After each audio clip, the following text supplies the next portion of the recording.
Welcome to our Building a Nuclear-Free World talk story. My name is Jose Barzola from the Matsunaga Institute for Peace at the University of Hawaii at Manoa.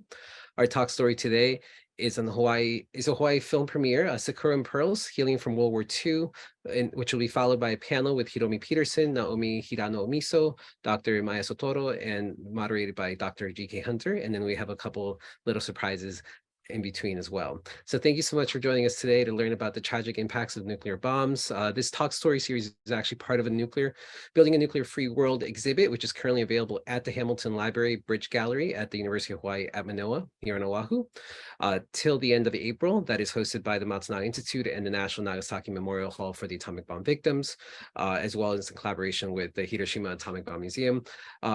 Unfortunately, due to the continuous threat of nuclear devastation around the world, learning about and working to build a nuclear-free world has never been more timely. The Building a Nuclear-Free World actually continues the Matsunaga Institute's long engagement with public outreach on the nuclear threat that began in 1995 for the 50th anniversary, with the bombing of Hiroshima and Nagasaki, which we mounted an exhibit. And then back in 2018 and 2020, we additionally brought out the exhibit, and this is a whole new exhibit that we have happening right now.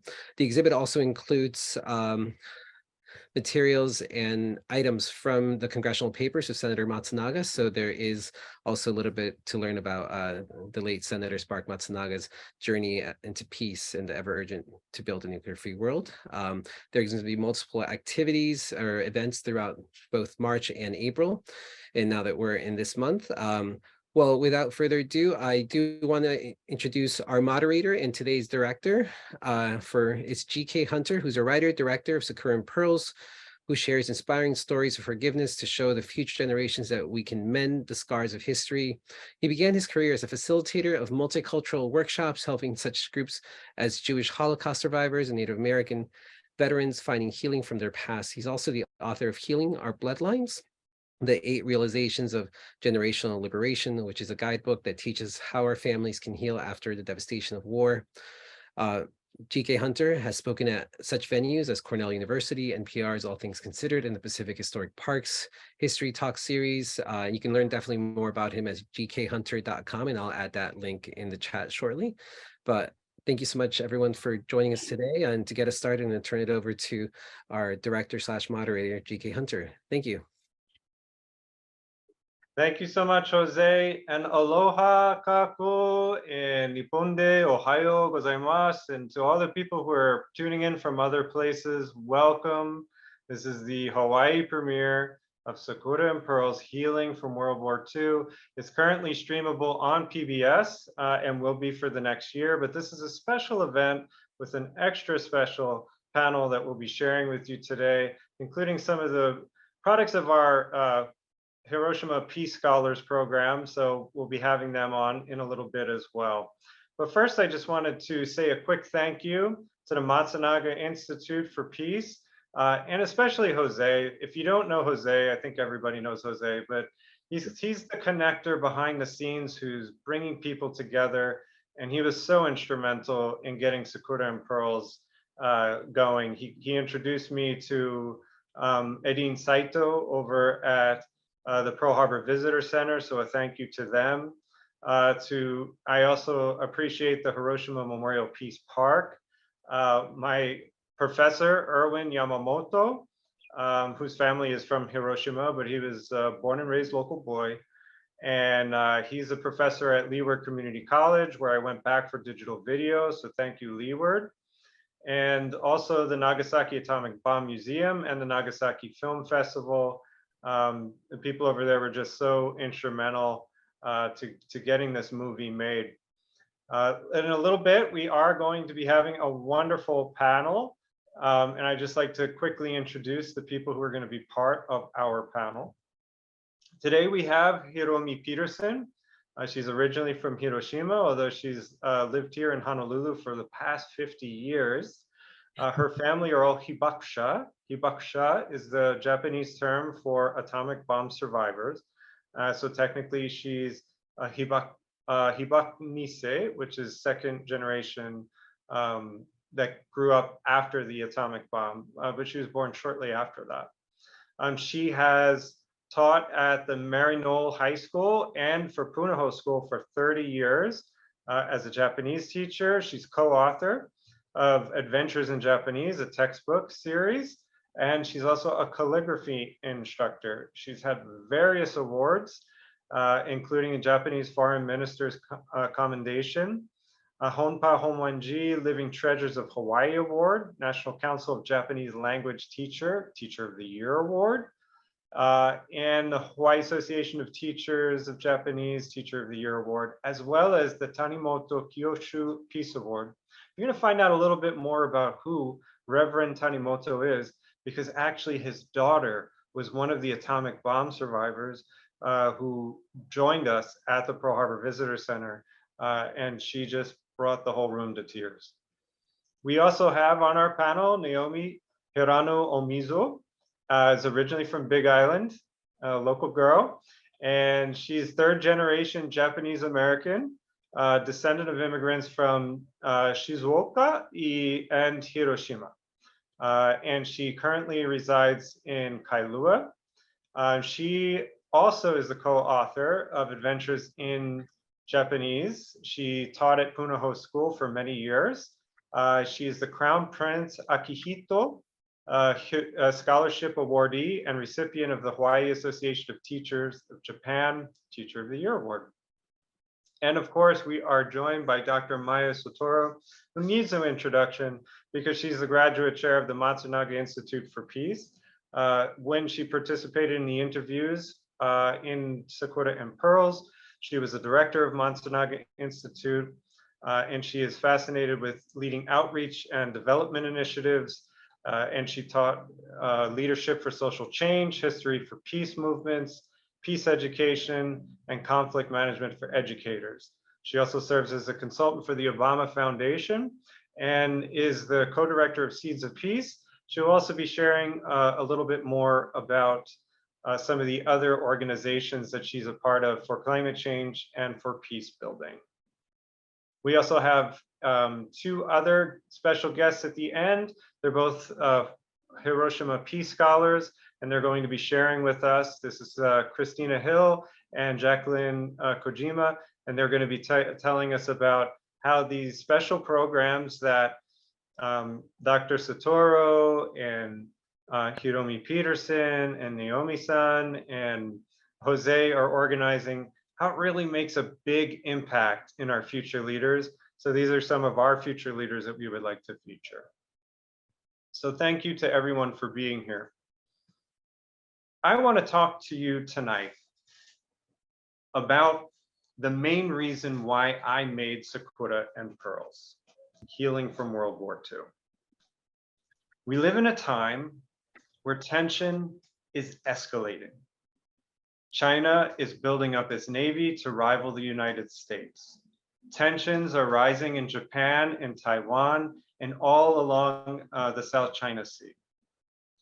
Russia has now become a formal ally with China, and they have invaded Ukraine. It's been a year since that's happened. It's destabilized the economy.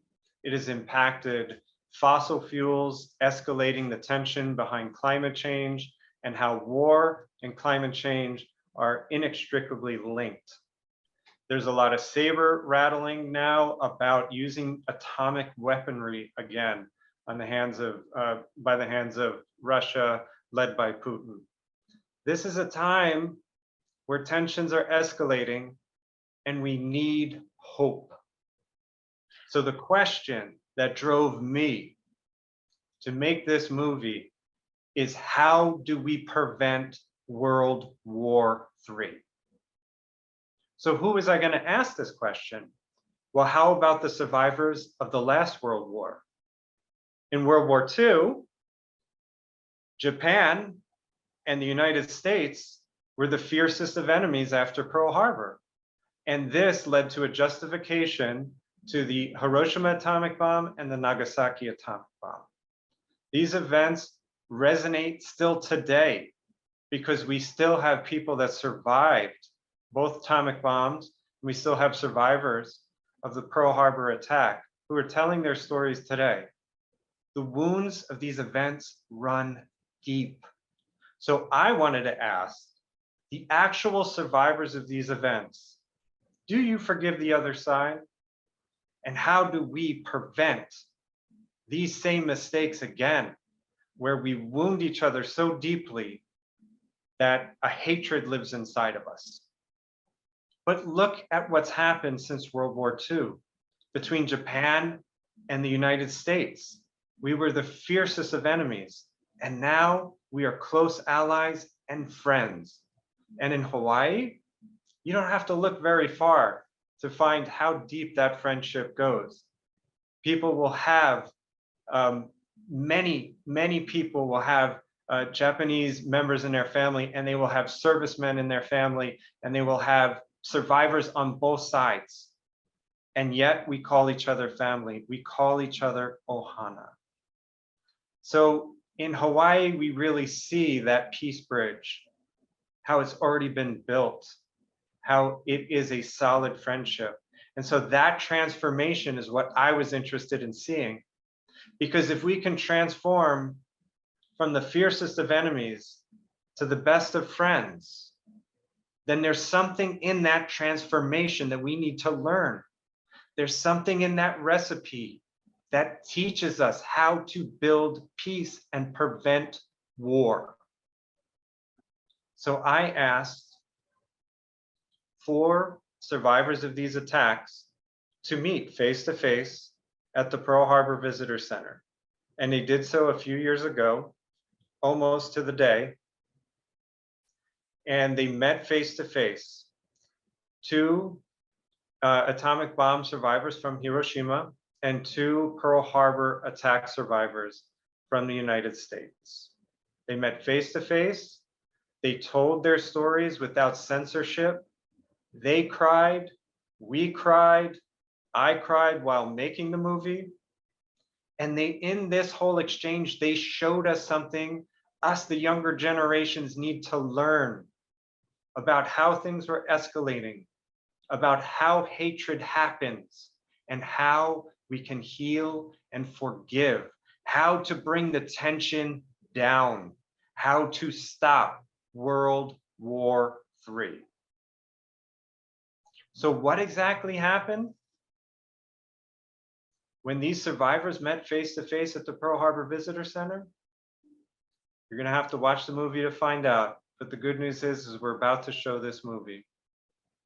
And I just want to thank all of them for participating in this. And I personally feel a deep sense of fulfillment of having captured this documentary and having it out on PBS nationally so everybody can see that. And having brought this to Hiroshima, to the universities, and to the Nagasaki Film Festival, so that all of us can learn from their wisdom. I would also like to dedicate this film and this showing to 2 of the survivors who just weeks after they filmed this special meeting at the Pearl Harbor Visitor Center, unfortunately passed away. And those are Uncle Everett Highland and Uncle Jimmy Lee. These 2 were both volunteer teachers at the Pearl Harbor Visitor Center, telling people of the experience that they witnessed and that they personally survived. Unfortunately, they passed away, but I am so humbled and grateful that they showed up, even though they were struggling with their health, and they got on camera. And so what you're about to see is their last testament to the world. Thank you.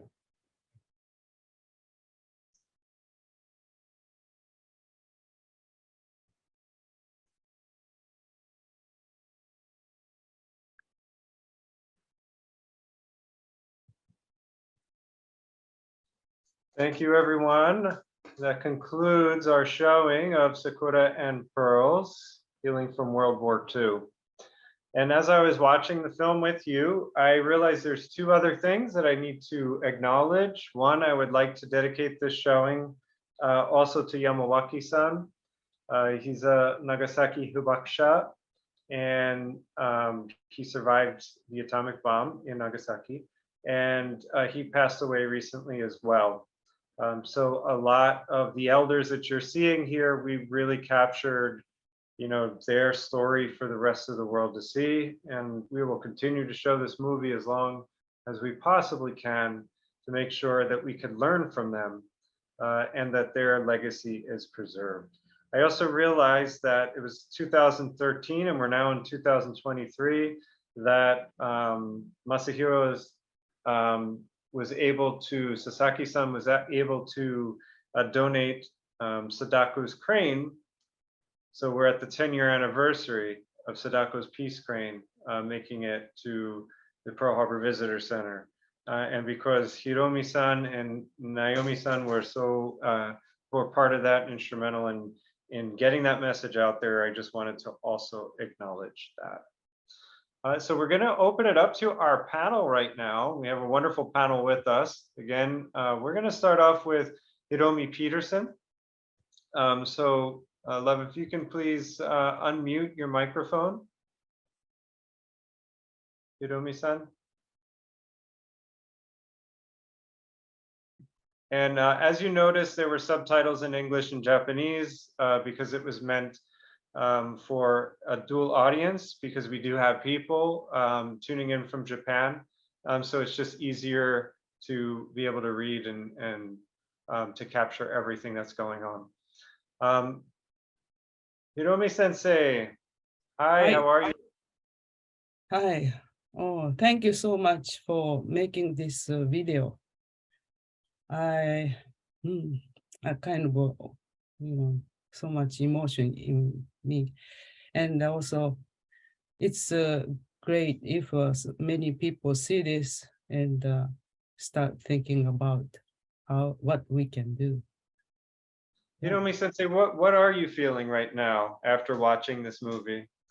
Oh, the first, when the atomic bomb was dropped over Hiroshima, I was thinking about, my family was there. Then I met the Kondo Koko-san personally in Hiroshima a couple times. And every time I see her, I remember what she said here, that was a war. So she has the same message as we do, and hope we can keep working to promote peace, especially for young people. That's what I think. And you are the recipient of the Tanimoto Peace Award, which is her father. Reverend Tanimoto is Koko Kando-san's father. Kando-san is her married name. Tanimoto is her birth name. So what do you remember from receiving the Tanimoto Award? Those days, I was taking Punahou students, two students and one teacher as a chaperone.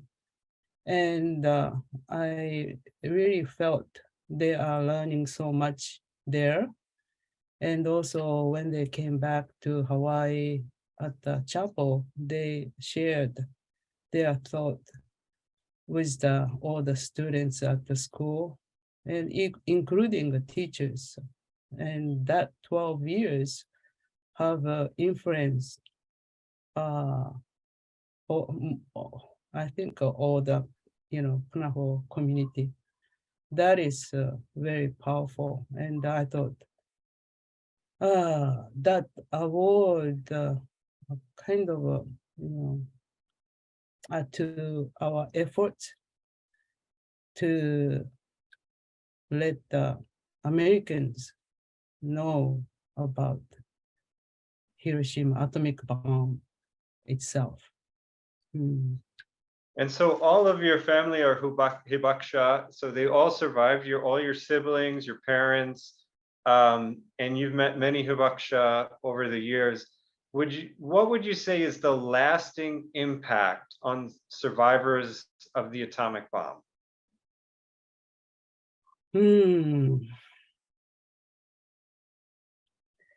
Actually, I was born in Hiroshima and raised in that community, and I was surrounded by the, all the hibakusha. So I thought it's not the, special message, that's my kind of a daily life kind of a conversation. But over the years later, did you notice that there was a lasting impact? Did people have blood diseases? Did anyone in your family have diseases? Was there any psychological impact? My whole family, most of them passed away already.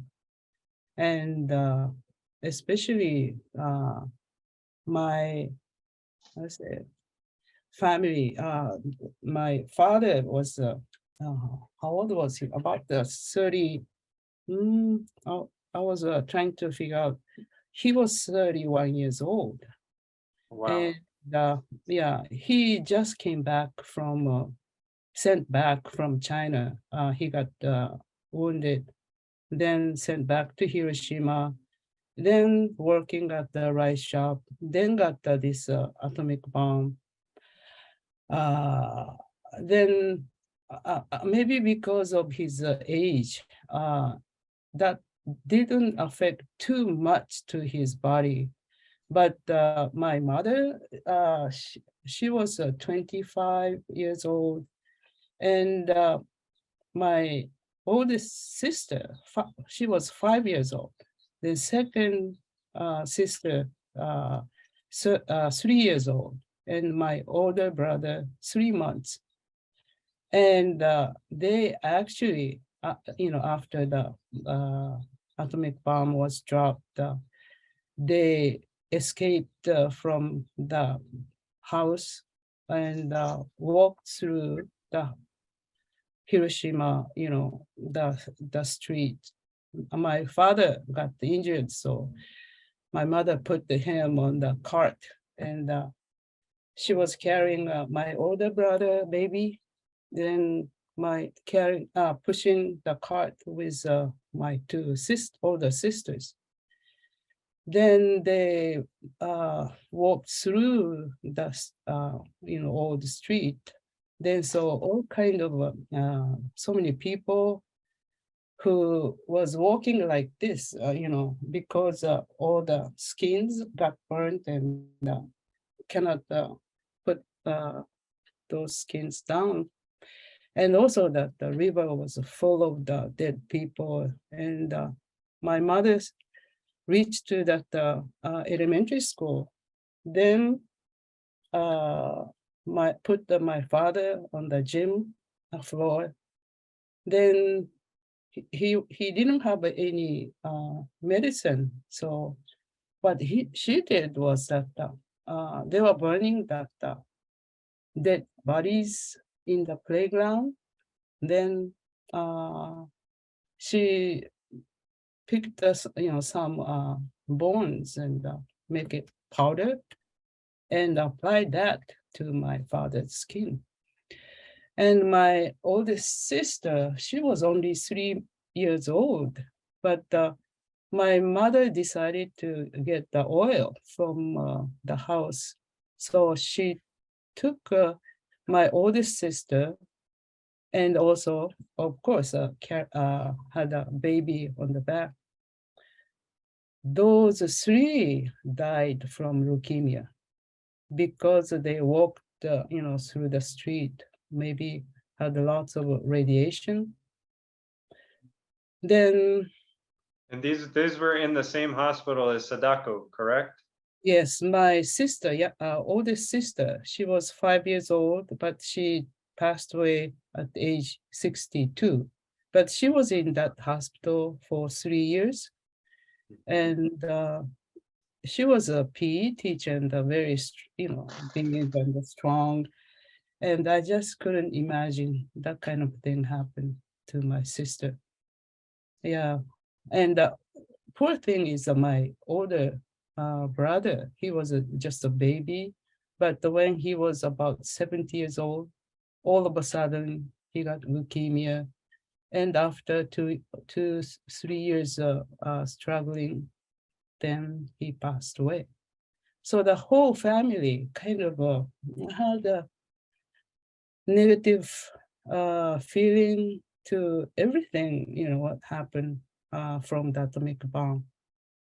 And so But this is your starting point, right? This is your starting point in life. And here you are years later, a teacher working at Punahou and working with Naomi-san, Naomi sensei, and you have all these different organizations that are championing peace so that something like this never happens again. So I'd actually like to bring one of our other panelists, Naomi, on board to talk a little bit about the work that you and Naomi do together. So Naomi-san, if great, could you tell us a little bit about the organizations that have been inspired from your friendship with Hiromi-san and what you're doing out there in the world?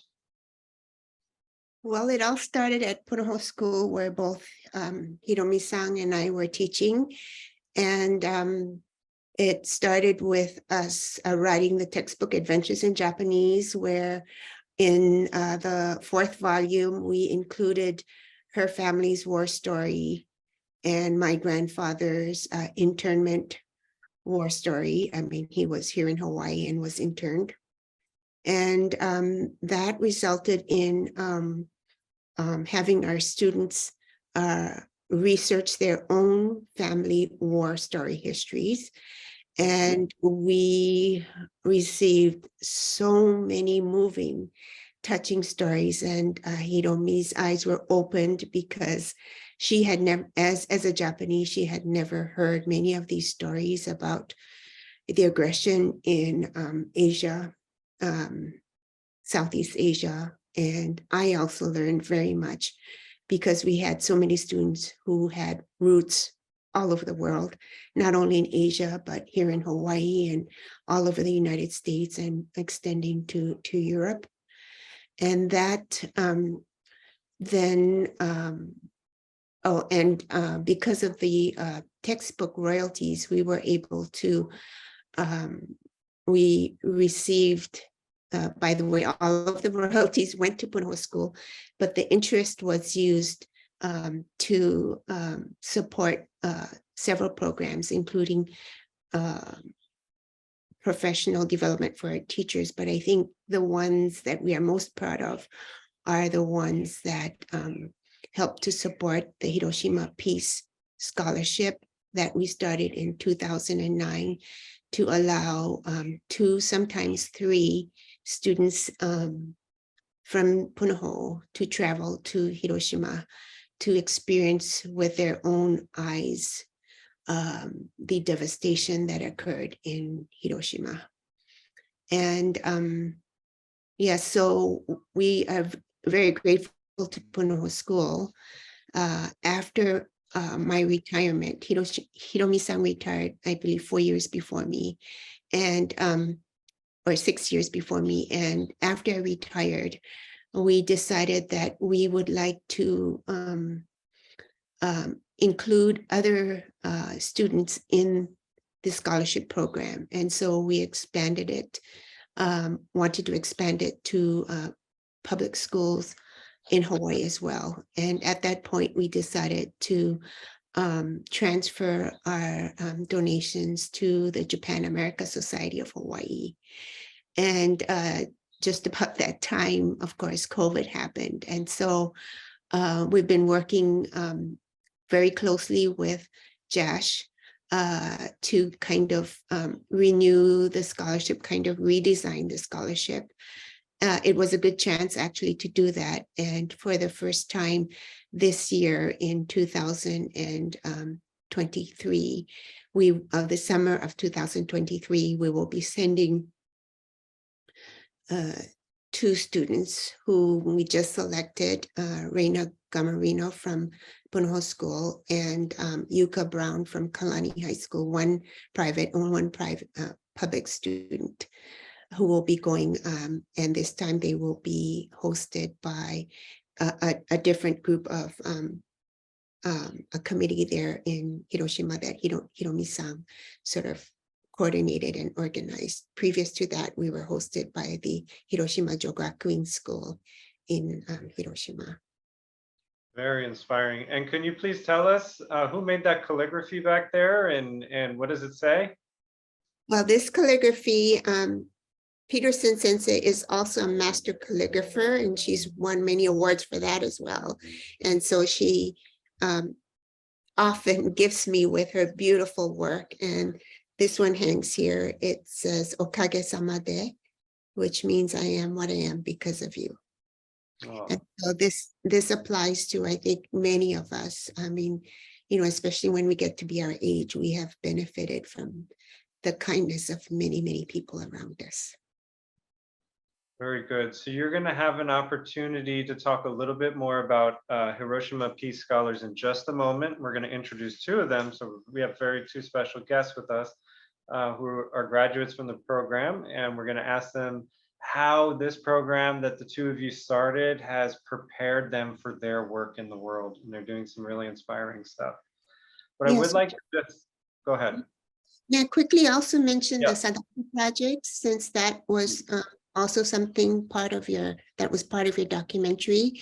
In addition, in 2013, when Masahiro Sasaki decided that he was going to donate one of Sadako's cranes to Pearl Harbor, Hiromi-san wanted to contribute to the fundraising to create that exhibit there in Pearl Harbor. And so we started a project at Punahou School and raised over $6,000 through our students who went out and asked for donations from their families. And at that time, we started a Sadako story crane folding project at Pearl Harbor. It was originally going to be a one-shot deal, but we thought it would be nice to continue it. And so since 2013, we have taken our students, volunteer students from Punahou School. Other schools have joined us since then, including university students from the Matsunaga Institute of Peace, pretty much once a month, to share the Sadako's message of peace and reconciliation at Pearl Harbor by sharing her story and teaching visitors how to fold cranes. An offshoot of that is the Sadako Peace Crane Project, where students from Japan send their folded projects with messages of peace to Pearl Harbor, and we ask visitors to Pearl Harbor to take these cranes home and spread the message of peace when they take these cranes home. We have to credit Kazuko Sakuma Sensei, who is also attending this session, for helping to coordinate all of that in Japan. Arigatou gozaimashita. And so, yes, I remember that when we were filming that day at the Pearl Harbor Visitor Center, and yeah, my crane was just pathetic compared to what the school kids could do. They were just so well trained, and I had this sad little crane, and I was like, I think it's a bird, and then. But luckily, I still have some of their cranes that they gave me, and they wrote peaceful messages in it, sometimes in English, actually, even. And so I still have those cranes, and I'll keep them as long as I'm alive. But thank you for that. I would like to also introduce our panelists, Dr. Maya Soetoro, who's been very instrumental in so many new projects being launched, so many organizations.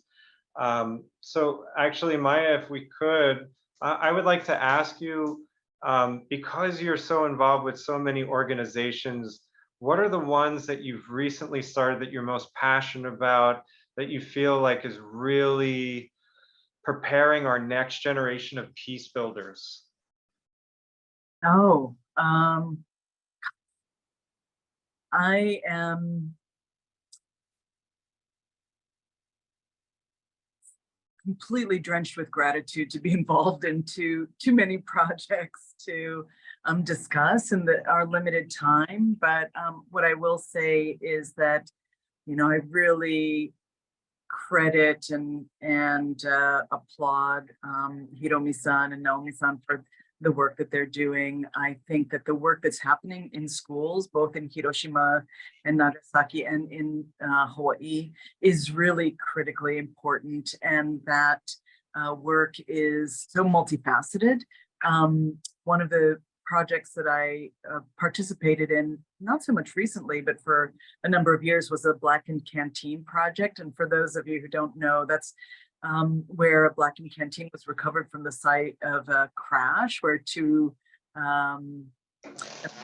bombers collided and Americans and Japanese were killed. And the Japanese man who found the canteen used it as a symbol for peace and created annual ceremonies of healing between, you know, the two former enemies. And, you know, to this day, American and Japanese delegates, they come to the waters and pour liquid from the canteen into the water to represent reconciliation and shared responsibility to build peace. But what I really love is that the high school kids read about the Blackened Canteen, and they write essays about bridge building and conflict transformation, and you know, they really are inspiring. And so reading their essays, seeing the amazing work in peace education that Hiroshima educators are committed to, and the many ways in which the voice of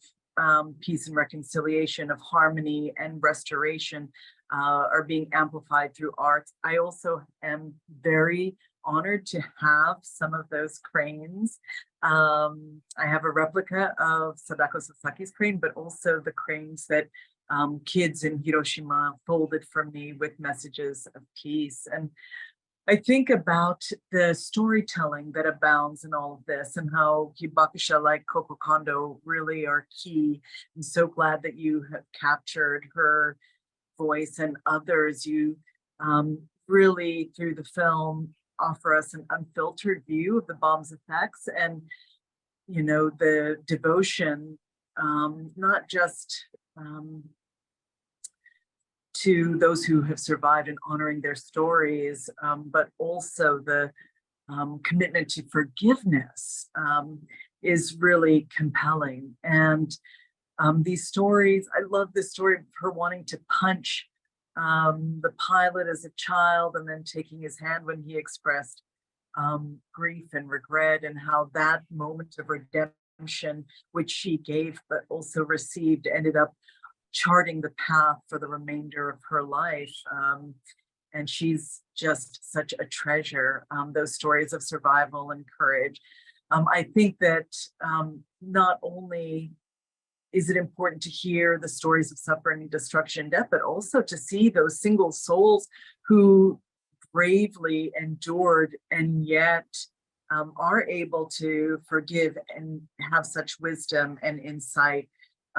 That strength-based approach that we can have to these stories, I think, are critical. And so, and I think this may have been what you're alluding to, but I have 3 nonprofits that I'll tell you very quickly about. One of them is called the Peace Studio, and it's a nonprofit that promotes peace, justice, and empathy through the power of storytelling, like yours. So the idea is here to tell restorative narratives. The restorative narratives are not just happy stories, right? But they are stories sometimes of great suffering and grief and trauma. But the idea is to emphasize the solutionary capacity that is embedded in all of us, you know, through the empathy, understanding, and positive change in the world that others display.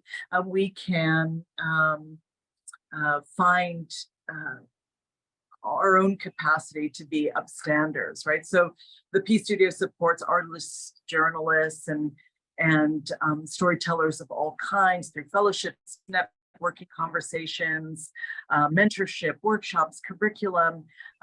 There are lots of conversations designed to initiate sustained dialogue and inspire peace as action. The great thing about positive peace building is it's not about absence of conflict. It's about the capacity to transform conflicts and the presence of each of our energies in support of bridge building and human rights and civil rights, right? And then the two other organizations that are grounded here in Hawaii are actually the Institute for Climate and Peace, which is a climate justice organization that works to amplify the voices of frontline communities. So looking at Indigenous women's leadership, or the islands that are most severely impacted by climate change, it helps us to understand what is at stake. It helps us to repair, to heal, to commit to do no harm, but most importantly, those stories offer powerful solutions. And then the other one is the Seeds of Peace, which is grounded in education, and many people who are here today have been involved in that, and that is bringing together in a 360-degree approach, families, communities, leaders, educators, and youth themselves through Girls Talk Back and Youth Talk Back and the Community Schools Initiative and other efforts to do action planning to build beloved community.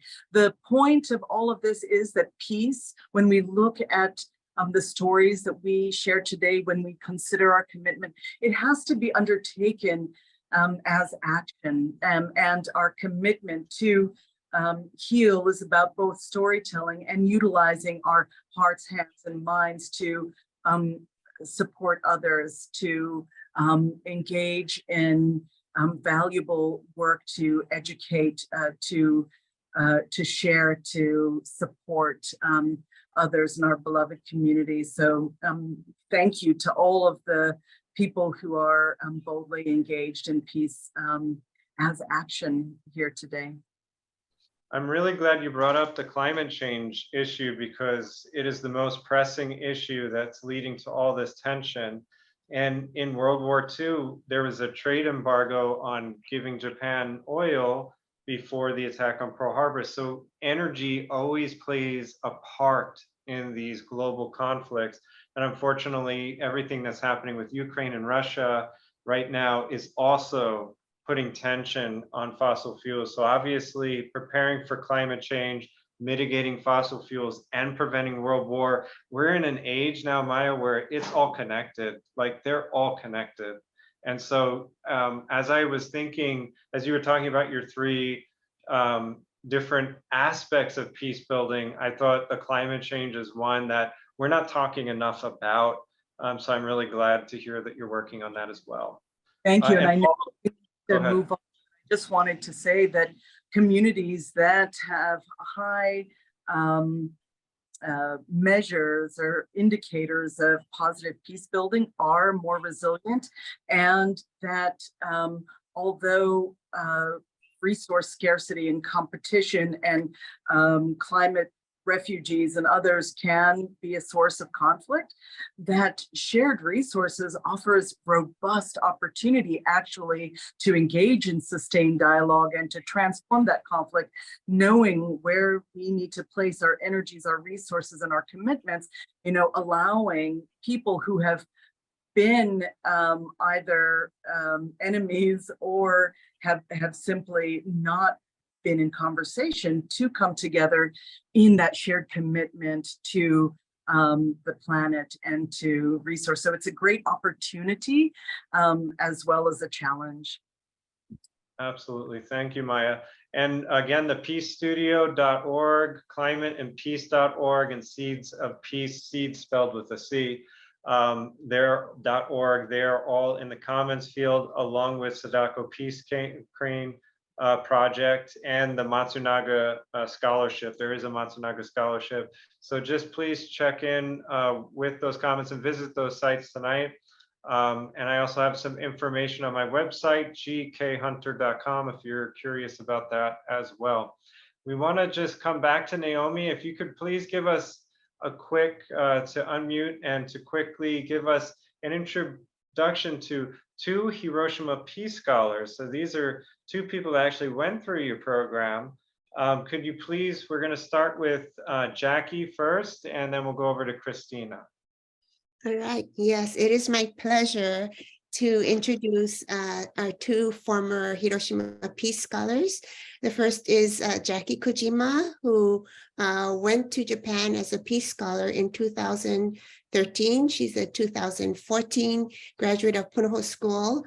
Most of our scholars are rising seniors, or they're juniors going to be seniors when they go to Hiroshima.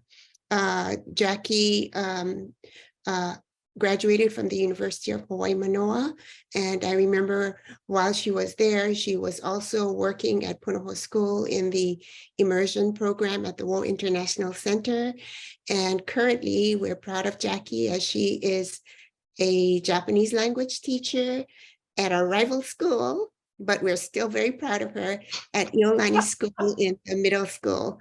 So Jackie,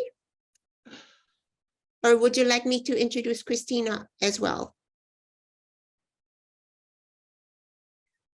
You can introduce Christina next. Let's go to Jackie first. Jackie, could you tell us just a little bit about your experience, how your experience as a Hiroshima Peace Scholar helped inspire you and inform the work that you're doing today? Sure. It's hard to believe when we say that I was a 2013 scholar, which means I'm 10 years older. And it just makes me realize how much time has passed since then. But like in the documentary, and as we've discussed in this panel as well, Sadako Sasaki's story has just affected so many of us. And I was one of them. My grandmother first bought me a book about Sadako when I was around maybe 8 or 9 years old. And I had read it when I was young, but actually traveling to Japan, to Hiroshima, and seeing her crane, that's something that's really engraved in my memory. We, in preparation to go on the trip, the scholars, we folded 1,000 cranes. And, you know, that process was not easy, but we enlisted the help of many friends and family members. And when we came back, we also participated in fundraising efforts that Omizo Sensei had mentioned for the Sadako crane exhibit at Pearl Harbor. And so now as a teacher, I teach primarily 8th grade, but also a 4th through 6th grade after school class. I do try my best to teach my classes and students about Sadako, and to actually teach them how to fold the orizuru, you know, the crane. And to teach a class of, you know, 10 to 17 kids how to fold origami is not easy. So I give the volunteers at Pearl Harbor a lot of credit. But I think Sadako's story is so meaningful because these kids are around the same age. And so they can really connect to her and connect her and just the war experience. And it just makes it easier for them, I think, to understand. And in the process of folding too, I noticed that it teaches them like a lot of persistence, you know, to keep trying at it until they're good at it, as well as patience and mindfulness as well.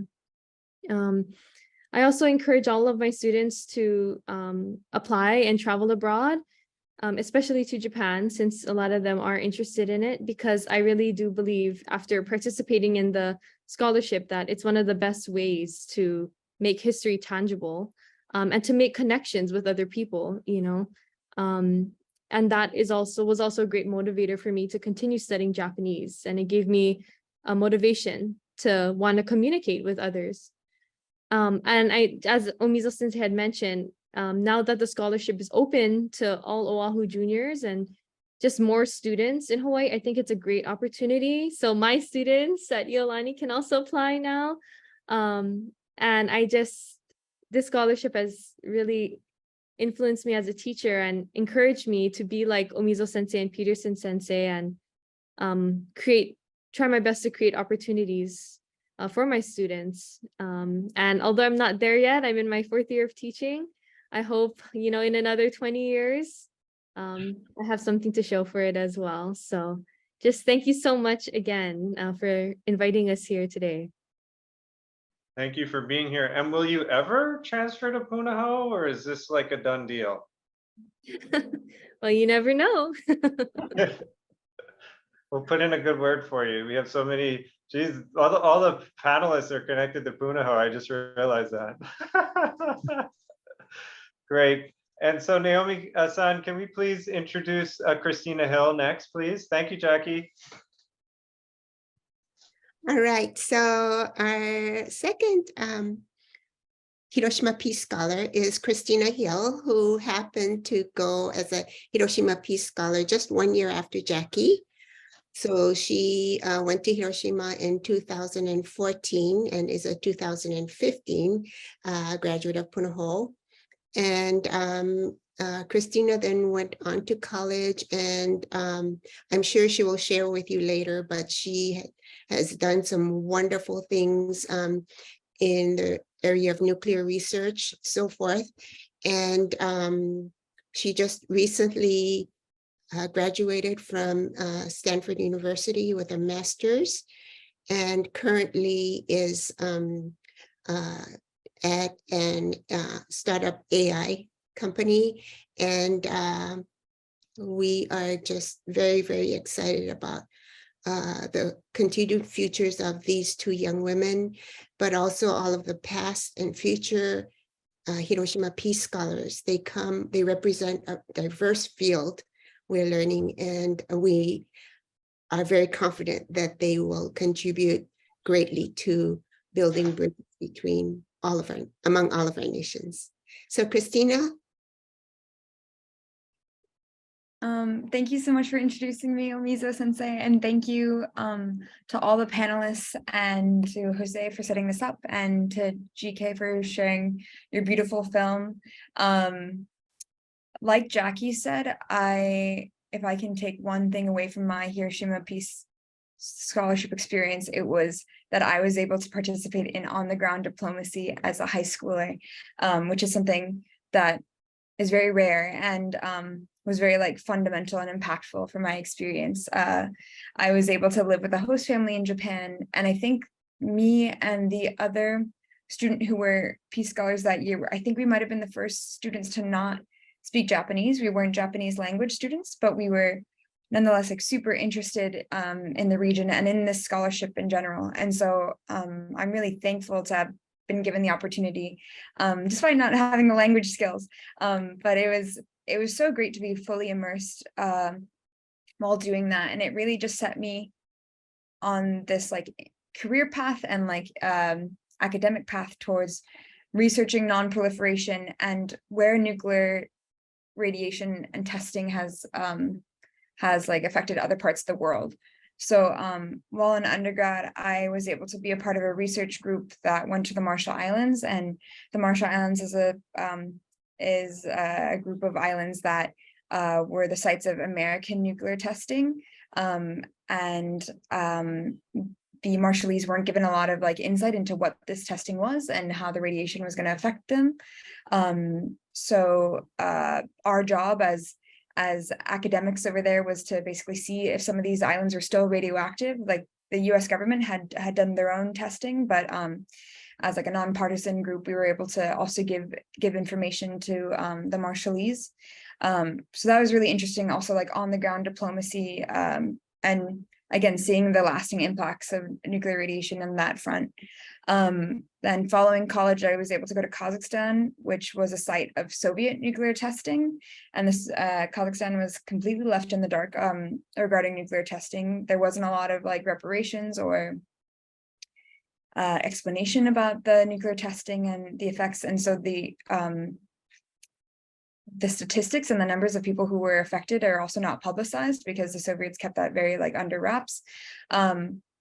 But unfortunately, my time there was cut short because of COVID, so I wasn't able to do as much research regarding nuclear impact as I wanted to have in that country. But thankfully, before I left, I was able to converse with a lot of Kazakhs and ask their opinion on the nuclear testing.